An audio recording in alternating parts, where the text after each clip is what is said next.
Hello guys, स्वागत करता हूँ आपका हमारी एक और नई वीडियो में। तो गाइज इसमें हम आपको बताएंगे प्रोटॉन का द्रव्यमान आखिरकार सही क्या होता है। प्रोटॉन, न्यूट्रॉन, इलेक्ट्रॉन की खोज किसने की एवं इनका आवेश क्या है। तो गाइज बने रहिए वीडियो में। सबसे पहले बात कर लेते हैं प्रोटॉन की खोज किसने की।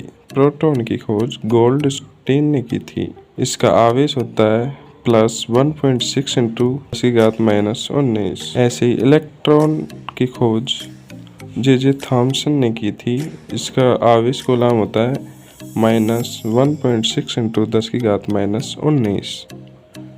ऐसे न्यूट्रॉन की खोज चैडविक ने की थी। इसका आवेश होता है 0। तो गाइस इलेक्ट्रॉन का द्रव्यमान तो होता है 9.108 इंटू 10⁻31।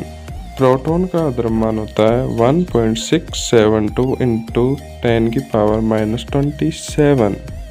न्यूट्रॉन का द्रव्यमान होता है 1.675 इंटू 10⁻27। तो गाइस आपका डाउट क्लियर हुआ या नहीं हुआ हमें कमेंट बॉक्स में कमेंट करके ज़रूर बताएं।